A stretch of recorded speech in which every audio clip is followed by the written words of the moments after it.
Para quem é novo aqui no Clube do Livro, como ele funciona, né? A gente vai até às 19 horas. E eu fico até um pouco mais para quem quiser falar, mas a gente acaba às 19. Eu dou boa noite para todo mundo às 19. E no começo eu vou fazer uma sinopse do livro. A sinopse do livro, ela não tem a pretensão de ser um resumo do livro. Ela tem a pretensão de ser o meu olhar sobre aquilo que eu achei de interessante no livro. E isso é ótimo para um clube do livro, porque tira as amarras de qualquer um que queira fazer um livro aqui, de ter que resumir o livro, porque não necessariamente você gosta do livro inteiro. Você pode gostar de partes dele. Então, a gente tem aqui outros convidados, eu já vou falar até na parte final qual vai ser o nosso próximo livro, acho que vocês vão gostar.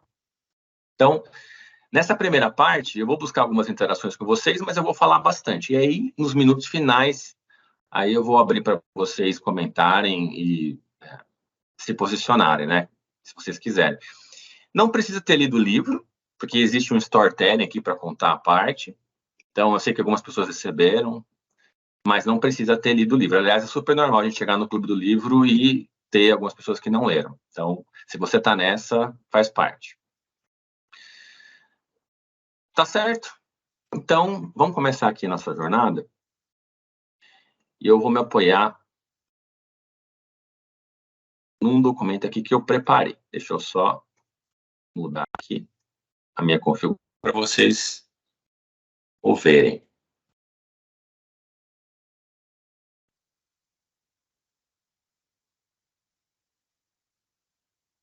Bom, imagino que vocês estão vendo aqui. Quem eventualmente levantar a mão, o Bruno vai me falar.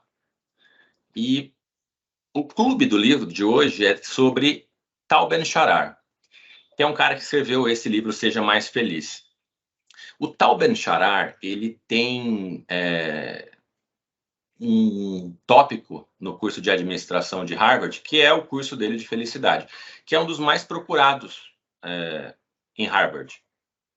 Então, ele vem sistematicamente escrevendo livros sobre o tema e é um dos maiores cientistas, por assim dizer, da temática felicidade no mundo.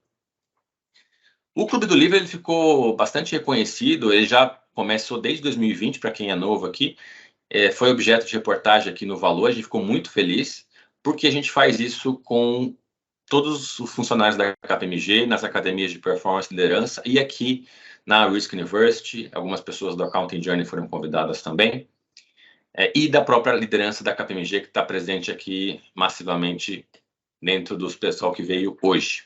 A ideia do livro é ser pouca gente mesmo, para ser um encontro intimista, tá bom? Então, para quem não me conhece, eu sou o Rafael, eu trabalhei muito tempo como auditor interno, consultor, e pelo meu desejo de ensinar as temáticas técnicas, acabei assumindo a área de educação da KPMG. Bom, voltando a falar do nosso autor, Tal Ben-Shahar, aí está ele. Como eu comentei, a Veja classificou ele como o maior especialista em felicidade do mundo, mas não só. Como o Messias falou lá no começo, hoje tem muitas publicações e artigos nesse sentido, estudos também. Eu vou pegar um apanhado de alguns para misturar com o que o Tal Ben-Shahar fala, mas 80% vai ser o que ele explica mesmo. Bom, a primeira coisa para a gente exercitar aqui é o que é felicidade. E essa pergunta é para cada um de vocês. Pensa aí, para você, o que é felicidade? E escreve no nosso chat.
Olha, eu posso dizer aqui que as respostas de vocês estão bem completas. Aliás, estão bastante superiores à média das outras turmas que a gente faz. Algumas pessoas estão... É um exemplo aqui da Marília. Ela está englobando vários aspectos. E eu vou dizer uma coisa. Embora isso seja particular, vocês irão sair daqui hoje com um conceito sobre o que é felicidade. Então, é uma promessa que eu estou fazendo, e logo após a gente vai ter essa definição. E vocês vão falar, poxa, mas existe uma definição sobre isso? Alguém pode falar que está errado, não está? Bom, existe uma, eu gostei, eu espero que vocês gostem, a gente vai descobrir um pouquinho mais para frente, tá bom? Está próximo do que você falou, Marília. Bom, antes da gente chegar lá, a gente vai entender um pouco sobre um determinado dia na vida do Tal Ben-Shahar. Nesse dia, ele que está aí, nessa figura desse cara que está prestes a comer um hambúrguer, ele se pergunta o porquê da decisão de comer este hambúrguer. Voltando alguns dias atrás na vida dele, aí enquanto jovem, o Tal Ben-Shahar era um grande competidor e participava de provas de natação. Para participar das provas, o treino era difícil, ele precisava entrar numa dieta ferrenha. E nessa dieta, ele tinha que dormir bem, ele precisava comer comida saudável para performar bem. E, by the way, ele até ganhou o campeonato. Quando ele ganha o campeonato, ele se depara com essa cena do hambúrguer. Quando a cena que vocês estão vendo aí, ela acontece, ele começa a se questionar. Por que eu vou comer este hambúrguer se eu estou me sentindo bem? Não estou cansado. Estou focado. Por que eu irei comer este hambúrguer? Foi desse momento que surgiu essa figura maior, que ele chama do modelo do hambúrguer, sobre as atividades que nós fazemos e as decisões que a gente toma ao longo do dia. Então ele fala que na vida a gente come, e pode ser diariamente, tá? E pode ser até durante 1 hora, no intervalo de 1 hora, a gente come 4 diferentes hambúrgueres. A gente come o hambúrguer da felicidade, que vocês podem ver ali, está no quadrante que traz benefício no futuro e também no presente. A gente come o hambúrguer do hedonismo, que traz o benefício no presente, mais um malefício, um detrimento no futuro. A gente come o hambúrguer do niilismo, que só traz detrimento tanto no presente quanto no futuro. E a gente também come o hambúrguer da corrida dos ratos, que eu não sei porquê, infelizmente eles retrataram como se fosse um hambúrguer natural. Acho que foi uma infeliz escolha. Mas o hambúrguer da corrida dos ratos traz benefício no futuro e detrimento no presente. Então vamos falar sobre cada um deles. O hambúrguer do hedonismo. Para este hambúrguer, eu vou fazer uma pergunta para vocês. O que traz benefício no presente, mas um detrimento no futuro? Escreva aí no nosso chat.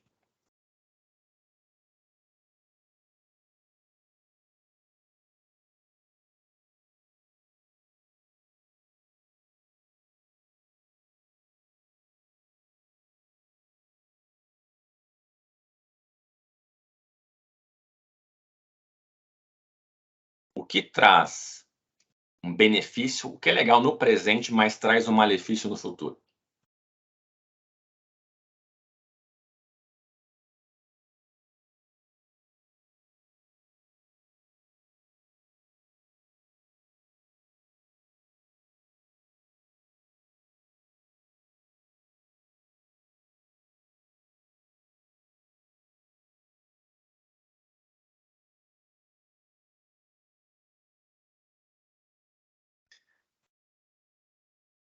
Ó, acho que a Marli sintetizou ali com o lance do prazer imediato. Bom, a gente pode falar de coisas óbvias. Por exemplo, compulsão por compras, que pode gerar um prazer imediato e traz a fatura do cartão. A gente pode falar sobre o que o Messias falou de comer alguma coisa muito pesada, ou do próprio tal Ben Shahar que vai comer um fast food. Mas existem também coisas não óbvias relacionadas ao hedonismo. Uma delas, relacionamentos. Existem relacionamentos hedonistas, que são aqueles que você sabe que te dá um prazer momentâneo, né? Mas que você sabe que não tem futuro nenhum.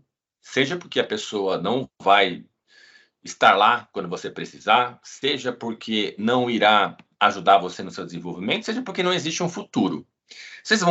Vocês hão de concordar comigo que é, às vezes, normal se confundir relacionamentos com um relacionamento hedonista. Então, como eu falei, né, existem coisas óbvias do hedonismo, outras não tão óbvias, dessa busca pelo prazer imediato. Mais um exemplo, por exemplo, assistir o final de semana, ou grande parte do final de semana, detonar aquela série da Netflix que você gosta. É um prazer imediato, mas você acabou utilizando todo o seu tempo para fazer isso. Então, pode não ter sido legal para o seu futuro. Agora, o niilismo, as pessoas têm um pouco mais de dificuldade de pensar o que traz um detrimento no presente e o que traz um detrimento no futuro.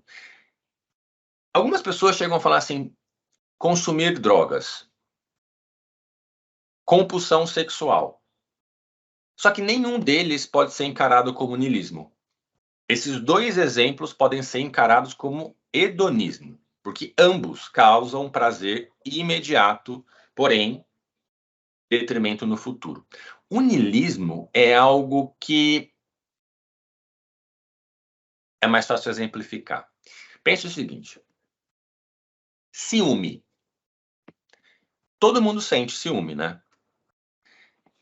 Ao sentir ciúme, você gosta de sentir ciúme? Dá um prazer imediato sentir ciúme? Acredito que não.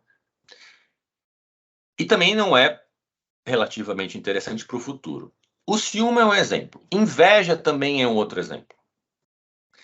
Existem outros exemplos de sentimentos que se encaixam na função do niilismo. O que acontece aqui? Você pode ser uma pessoa que sente o ciúme e ele passa na sua vida de modo até despercebido. Você não deixou de comer esse hambúrguer, mas você comeu, deu uma mordida e saiu dele. Outras pessoas vão comer o hambúrguer, vão comer o ciúme, vão comer a ansiedade, vão comer a inveja por muito mais tempo que você. E aí é necessário, eventualmente, uma ajuda, até profissional, para que a pessoa pare e saia deste hambúrguer. O hambúrguer da corrida dos ratos é aquele que traz benefício no futuro e um malefício no presente. Eu vou confessar uma coisa aqui para vocês sobre esse hambúrguer. Quando eu pergunto isso para pessoas de 23 anos, elas falam que estudar é corrida dos ratos. Só que quando eu pergunto para vocês, eu acho que não. E aí veja a grande diferença do momento da vida. Quando as pessoas de 20, 22 anos vão responder essa pergunta, elas estão na faculdade ou no vestibular ou até antes. Então elas precisam estudar aquilo que precisa ser feito para passar no vestibular, porque tem a prova, porque tem isso. Então não é tão prazeroso. Mas quem chegou aqui, geralmente estuda o que quer. Então estudar acaba entrando no hambúrguer da felicidade, porque é prazeroso no presente e também no futuro, assim como eu espero que seja esse clube do livro, né? Então, a corrida dos ratos tem esse aspecto que muda muito de pessoa para pessoa, como, por exemplo, ir para a academia. Se você vai para a academia só porque você precisa estar saudável, para você é uma corrida dos ratos. Mas se você vai para a academia e você ouve uma música, e você ouve um podcast, você aproveita aquele momento, você transforma a academia no hambúrguer happiness para você. voltando lá no nosso quadrante, um dos grandes segredos é você conseguir transformar isso nisso. Para muitas pessoas, o trabalho é a corrida dos ratos. Por quê? A pessoa encara o trabalho só como um meio dela conseguir a próxima promoção, o próximo aumento do salário, e a grande meta é essa, sendo que ela não consegue usufruir daqueles vários e oportunos momentos que o trabalho proporciona. Então, essa é uma grande diferença, por exemplo, para quem está no trabalho e consegue curtir o seu próprio dia. É claro que isso está relacionado a propósito, a alguns outros elementos, mas no geral é assim. Para os outros exemplos também, como eu dei da academia. Então, nesse exemplo aqui, é claro que você já percebeu que você precisa aumentar a quantidade de tempo que você gasta comendo o seu hambúrguer da felicidade. Você vai perceber que o hedonismo é ok, mas ele precisa ficar com moderação. Vou dar um exemplo. Eu, por exemplo, agora limitei o tempo de determinados aplicativos. Porque, por exemplo, entrar em redes sociais é algo que dá, às vezes, né, um prazer imediato, às vezes não dá, mas um detrimento no futuro. Já se sabe disso. Não é uma novidade.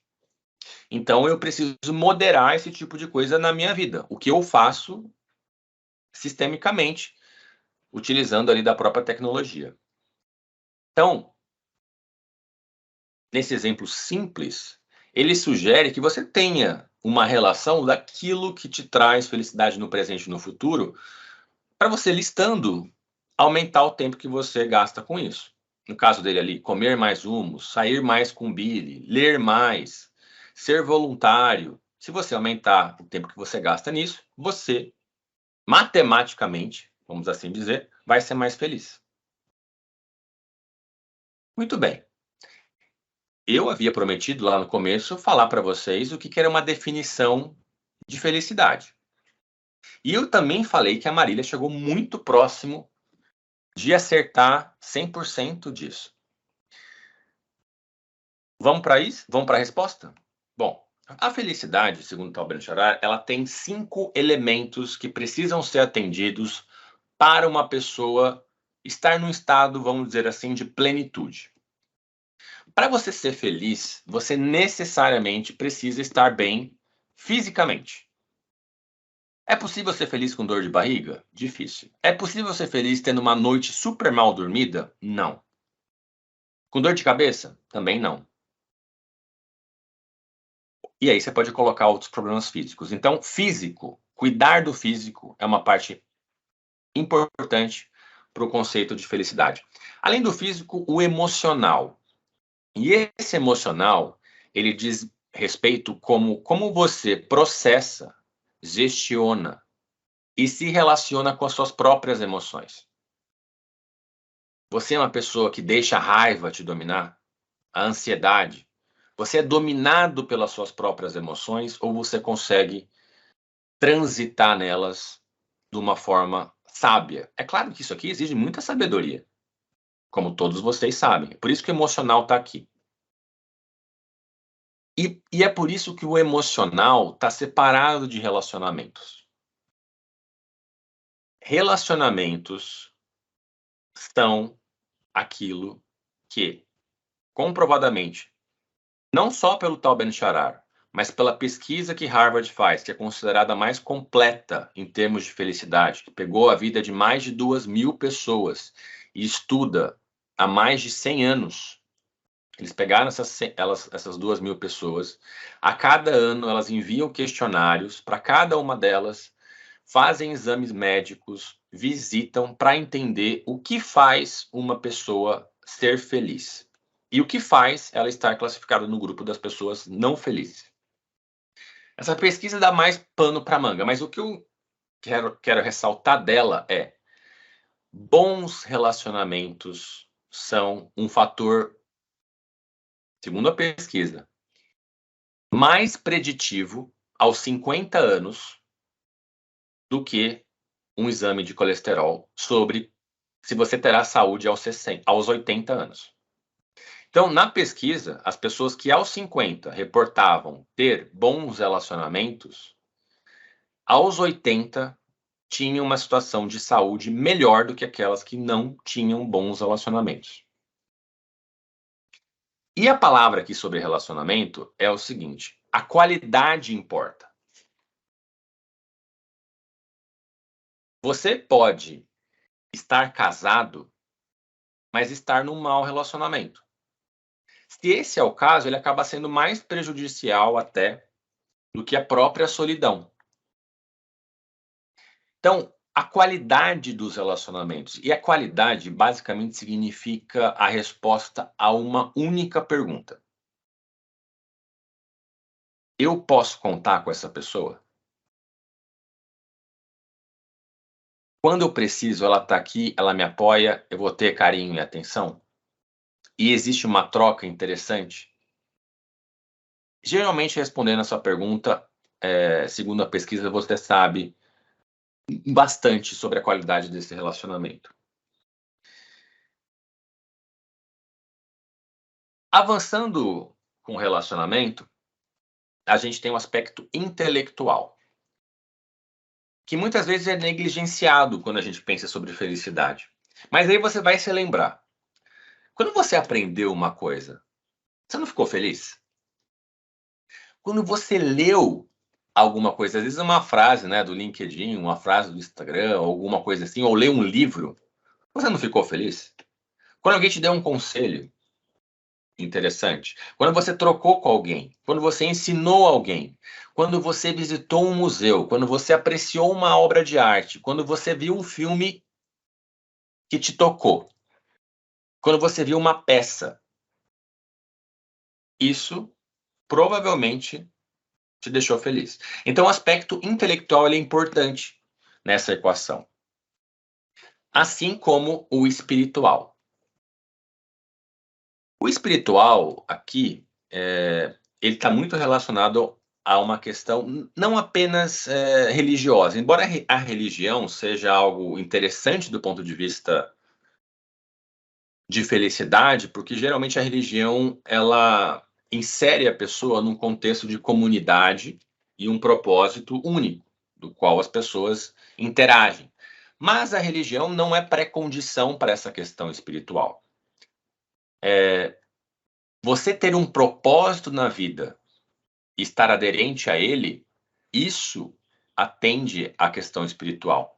Então, se você observa aqui, um banqueiro que vê sentido em seu trabalho pode ser mais espiritualizado do que um padre. Por quê? O propósito dele é ajudar as pessoas que querem uma casa nova, que querem dar educação aos filhos. E ele concede crédito, e ele ajuda nesse sentido. Muito bem, para isso, e como eu acho esse aspecto dos 5 pontos muito importantes que eu falei para vocês que vocês iriam sair daqui com uma definição sobre o que é felicidade. Eu separei um trecho do próprio Tal Ben-Shahar, até para vocês conhecerem ele falando, vamos ver se ele fala bem, né? Vou passar aqui para vocês esse trecho. Vamos lá.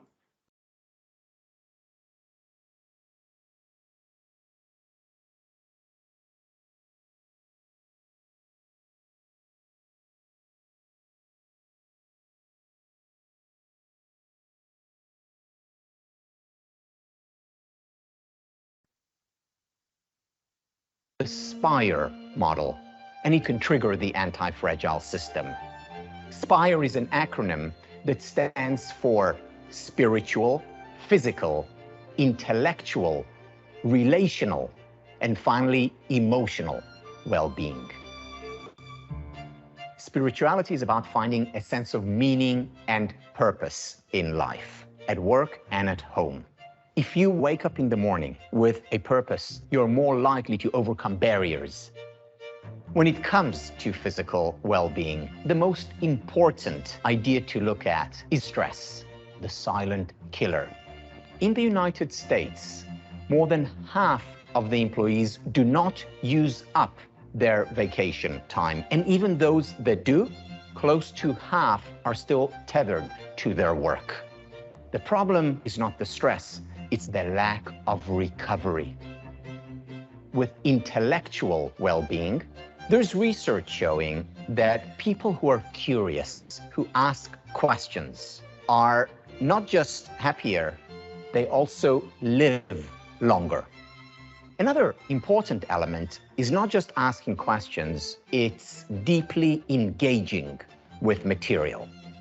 It can be text, a work of art, even nature. Relational well-being is very important. The number one predictor of happiness is quality time we spend with people we care about and who care about us. And it turns out the number one condition that we can put in place to increase the likelihood of anti-fragility, of growing through hardship, is the quality of our relationships. Finally, emotional well-being. So embracing painful emotions is critical, but how do we then cultivate pleasurable ones? Specifically, the emotion of gratitude. Cicero talked about gratitude as the mother of all virtues. When we appreciate the good in our life, we have more of it. So happiness is much more than pleasure. Happiness is whole being. Muito bem, exercendo a gratidão, fico muito grato aqui que vocês estão nos acompanhando aqui no dia de hoje. E, continuando nossa história,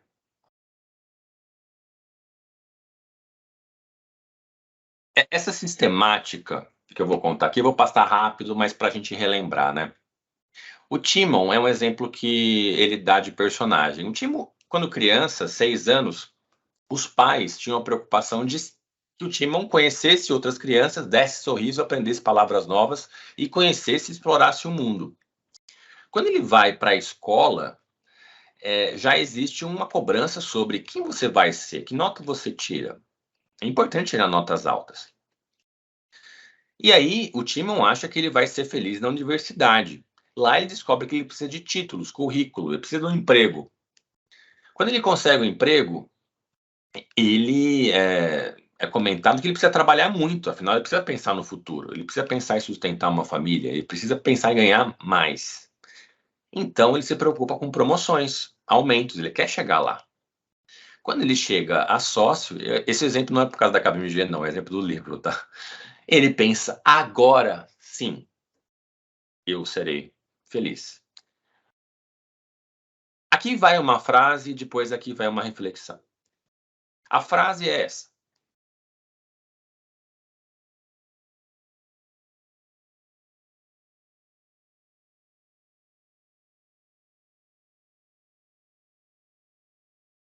Bom,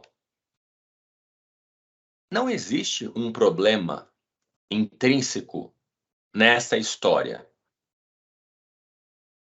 Desde que o Timon, por exemplo, na universidade, estivesse lá porque ele gosta das matérias, porque ele está explorando tudo aquilo que pode ser aproveitado em termos de relacionamento, em termos de conhecer pessoas novas, em termos de conhecimento, em termos de professores exemplos, em termos de entender e aproveitar aquele momento. É uma corrida dos ratos se ele está na melhor universidade só para conseguir o próximo passo. Trabalhar muito, é claro que pode ser estressante, mas se tiver de acordo com o propósito da pessoa, se for um momento, pode ser que faça sentido. Agora, trabalhar muito só para o próximo step só irá te levar ao próximo step. E ali você pode encarar essa corrida sem fim. Então, um dos grandes pontos, e aí relacionando ao próprio hambúrguer do happiness, é quando você encara as suas próprias metas, aquilo que você quer, como uma jornada. E aí você está vendo nessa imagem essa pessoa que vai encarar essa estrada que está cheia de buraco, que é de barro e que tem várias coisas, porém ela quer chegar lá no fim dela. Se você consegue, durante essa jornada, apreciar as nuvens, o céu, aquilo que está acontecendo ao redor, se você vê a beleza neste caminho, você aproveita os pequenos momentos e você aproveita a jornada. Você transforma isso no hambúrguer da happiness e não na corrida dos ratos.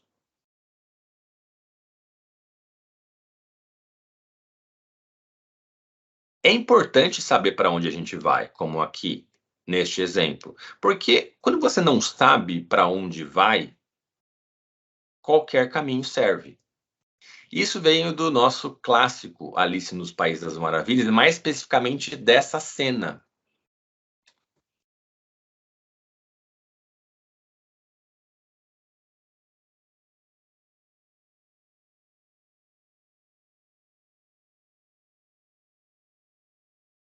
Bom, e na linha do qualquer caminho serve, eu vou passar para esta configuração.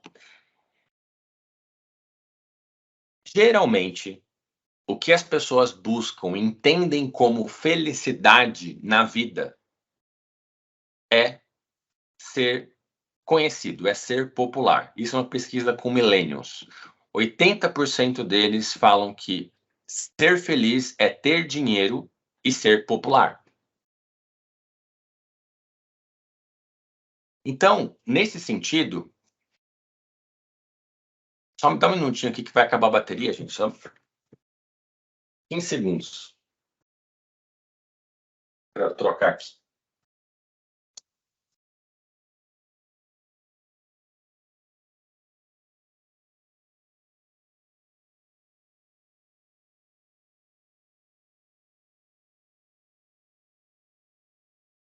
Pronto. Tudo bem aí? Continuando, popularidade é um grande aspecto. E aí, o que acontece? Lembra quando a gente estava falando da jornada? Às vezes, se você não sabe para onde ir, você pega a meta dos outros ou a meta daquilo que as pessoas falam, daquilo que as pessoas acham que você deve ser e você faz disso a sua. Eu vou imaginar o seguinte: você tem a meta de ter o corpo do verão, tá? Você quer o corpo do verão porque tendo o corpo do verão, você imagina que você vai ser mais feliz. Qual é o ponto? Você vai atrair mais pessoas? Talvez. Quem você vai atrair? Pessoas interessadas no seu shape. Tá. Você vai conseguir o quê? Relacionamentos hedonistas, provavelmente. Então, o que seria uma meta mais adequada caso você queira ser feliz?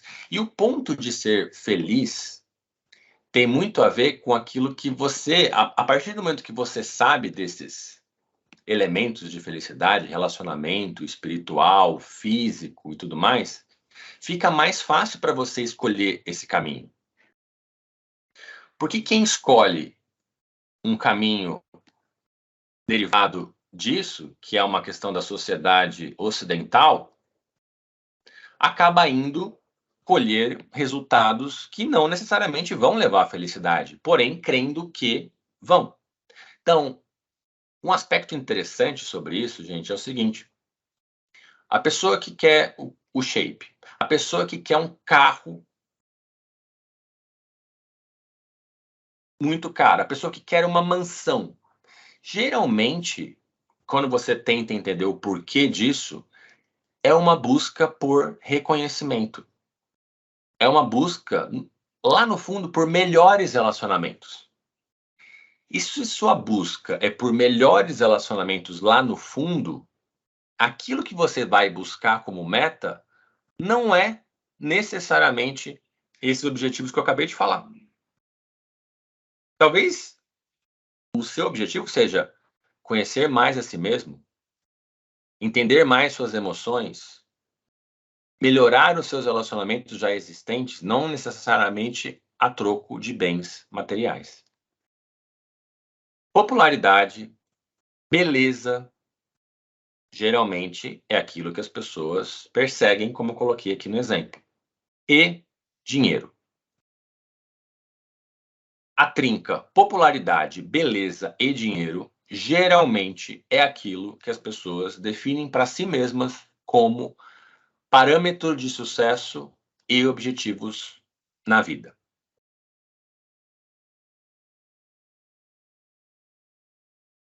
Isso é um insight muito importante para que você defina metas que vão atender aos 5 pontos que o Tal Ben-Shahar explicou para a gente. Um aspecto aqui importante que eu pulei, mas vou voltar aqui, é a utilização do tenho versus escolhi. Se você, ao redor do seu dia, fez coisas que você tem que fazer, você tem que fazer o relatório, você tem que lavar a louça, você tem que ir naquela festa. Isso mostra que você está perseguindo só o final, não curtindo a jornada.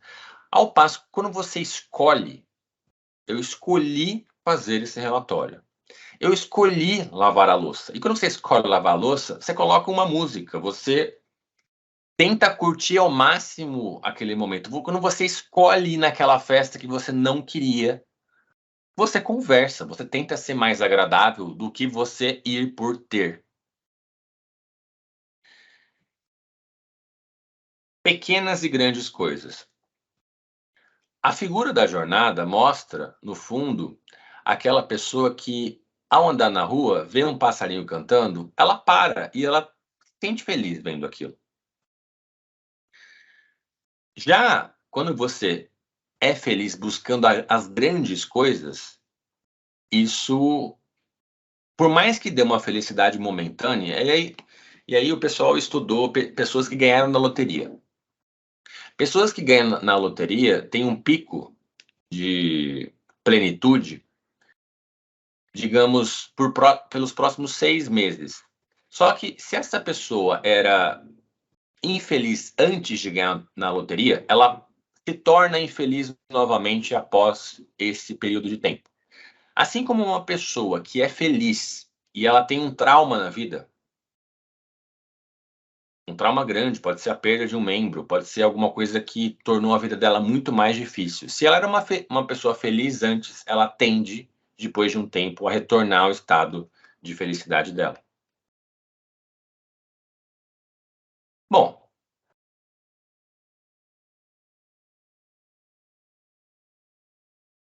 metas é igual a sucesso? Ter metas significa que você tem uma direção para onde ir. É o exemplo da Alice no País das Maravilhas. Lembrando que é muito sábio você definir quais são as suas metas para que você chegue aonde você quer. Geralmente, quando você estabelece uma meta, é interessante você fazer as perguntas do porquê, daquele método dos 5 porquês. Se você fizer uma meta e questionar 5 vezes o porquê dela, você talvez chegue num grau de profundidade interessante para afirmar a meta ou, eventualmente, atualizar essa meta. Então, por exemplo, eu quero ganhar mais. Por quê? Você faz a primeira resposta e depois pergunta por quê, e assim vai, caso você estabeleça alguma coisa grande aí na sua vida. Bom, se metas é igual a sucesso, sabiamente é, porque não ter significa não saber para onde ir. Se a gente parar um pouco na nossa vida, muitos de vocês, eu acabei de chegar nos 40, né? Muitos de vocês já chegaram nos 40, muitos de vocês ainda não chegaram nos 40, mas quem já passou já pode eventualmente se questionar qual meta que você atingiu que te deixou mais feliz na vida. Tem a ver com essa pergunta, né? Qual meta lhe proporcionou a maior felicidade em termos de jornada e com significado? O que você fez até hoje na sua vida que te proporcionou isso?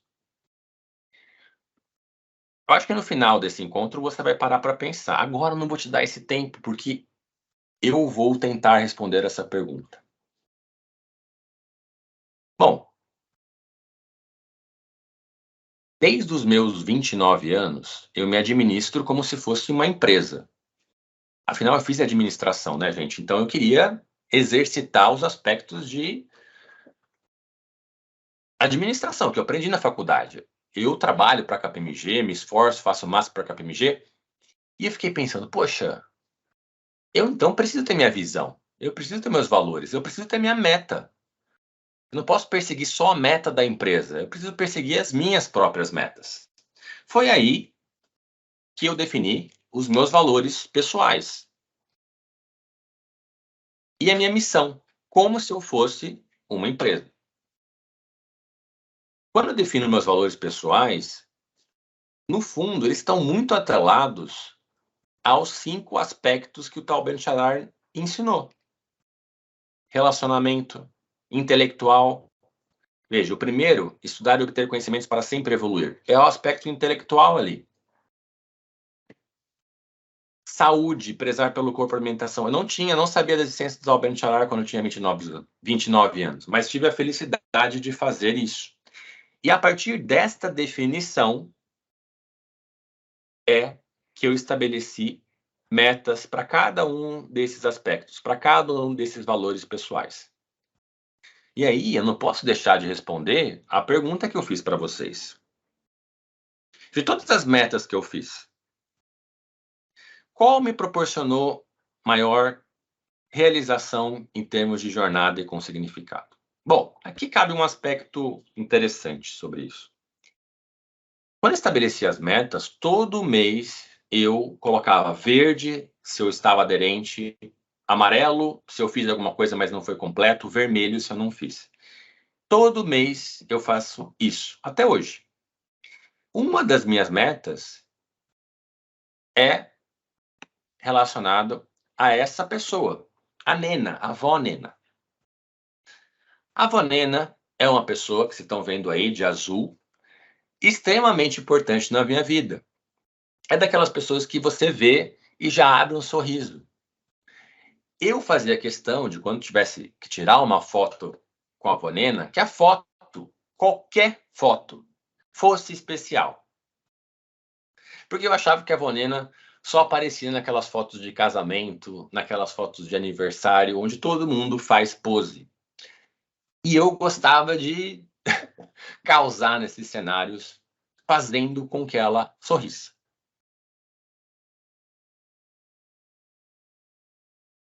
Mesmo que fosse no sofá, com meu pai do lado. E é claro, não era só nas fotos. Era na intimidade, era nos momentos, era no jantar que ela preparava para mim, era quando ela me esperava na rodoviária, né? Faz um tempo, já se pode perceber agora, comprovadamente, como eu faço isso há muito tempo. Eu voltava de ônibus para a cidade, porque estava nas minhas metas visitar a dona Nena todo mês.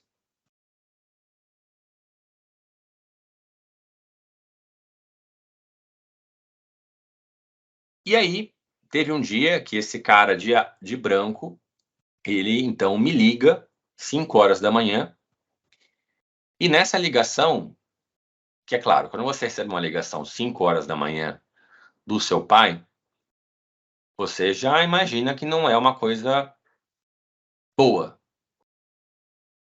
E foi nessa ligação que ele falou que a minha avó havia falecido. Quando ele conta sobre o falecimento da minha avó, e eu pego o carro nesse dia e faço o trajeto que eu fazia todos os meses, e note, o trajeto é de 300 quilômetros ida, 300 quilômetros volta.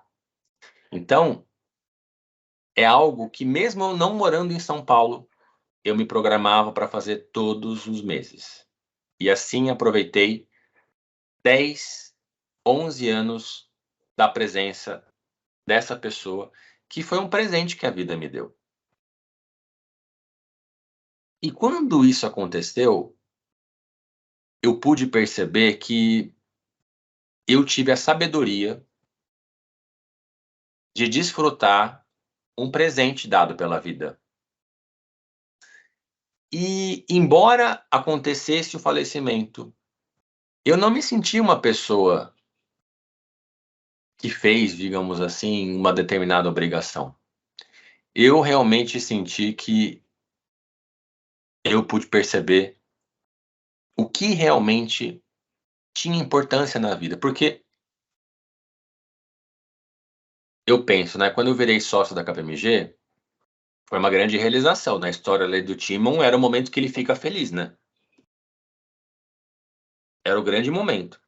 Então, se eu comparar um momento com o outro, e para responder a pergunta que eu coloco lá no começo, o relacionamento e tudo que eu construí com a minha avó é de um valor tão incomensurável que eu não posso comparar com um achievement meu profissional. E o que acontece assim, hoje eu tenho as metas para esse aí do meio, que é meu irmão, eu tenho a meta para esse aí, que é o meu pai. A meta do meu pai, por exemplo, é que eu vou viajar com meu pai todo ano. Porque se eu não faço a compra da passagem, se eu não vejo tudo, ele não vai viajar. Para minha mãe também tem. E para as pessoas importantes da minha vida, cada uma delas tem uma meta. Isso significa que a pessoa vai entender a meta? Às vezes, por exemplo, o meu irmão ele não vai ao meu encontro. Tudo bem. Mas eu me sinto feliz de valorizar tudo isso. E aí, eu separei até um momento aqui para vocês.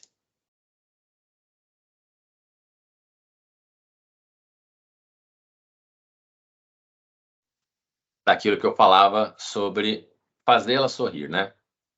Peraí, mais pronto. Vocês já? Tem que olhar para a câmera. Não, eu não quero olhar para você. Eu quero que você tire foto de lado.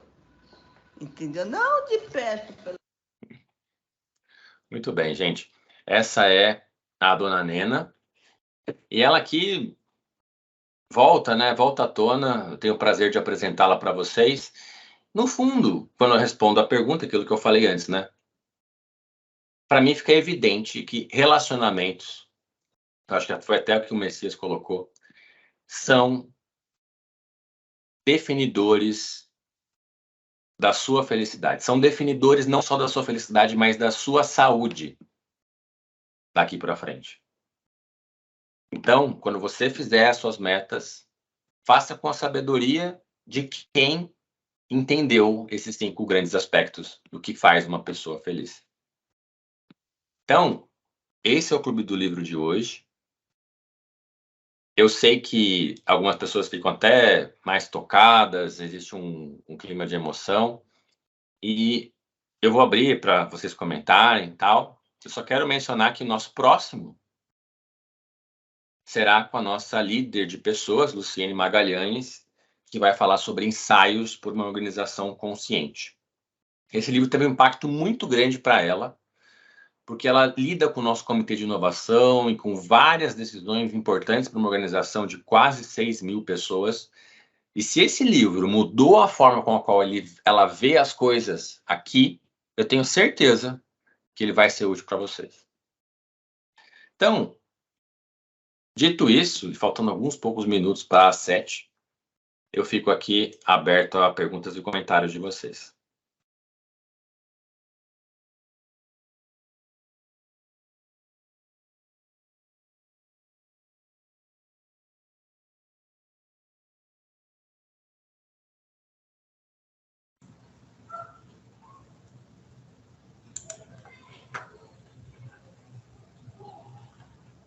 De nada, Thiago.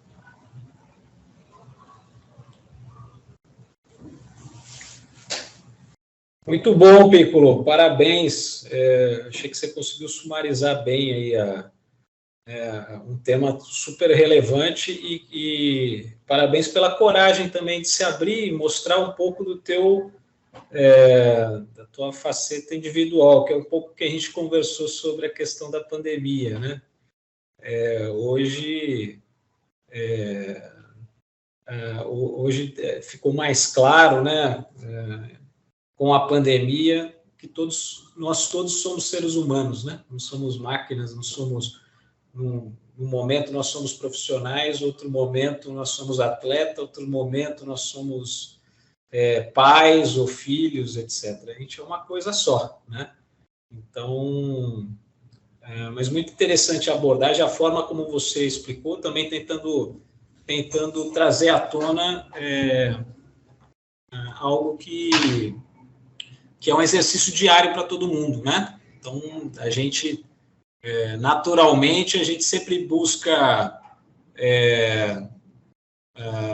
acho que faz parte do ser humano, né? Busca prazeres de curto prazo, né? A gente tem uma visão muito imediatista das coisas e é uma mudança de mindset, né?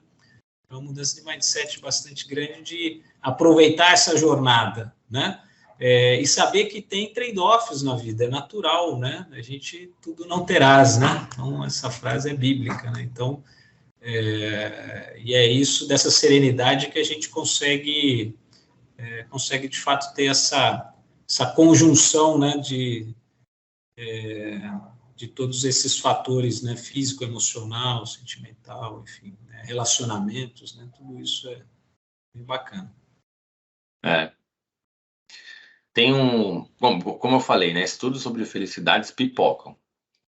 Eu recomendo vocês darem uma olhada sempre naquilo que tiver precisando aí na vida de vocês. Teve um outro, eu vou abrir um parênteses, né? Que fala sobre a felicidade na segunda etapa da vida. E ele basicamente explica pra gente sobre o que ele chama de primeira e segunda curva. Ele fala que quando a gente é jovem, dependendo da profissão, você tem uma habilidade cognitiva, técnica, muito alta, e ela vai subindo. Por exemplo, se você trabalha com inovação. Se você trabalha com inovação, quando você tem 20, 30 anos, você está no topo para aquilo. Tanto que quando o autor fala assim, que ele ia na empresa de startup e falava sobre diversidade, e as pessoas perguntavam, mas você está falando sobre raça, o quê? Não, eu estou falando sobre idade. Porque lá não tinha ninguém com mais de 30 anos. Então, o que ele explica, dependendo da profissão que você escolhe, é que você, quando é mais jovem, vai ser aquela pessoa que tem a resposta.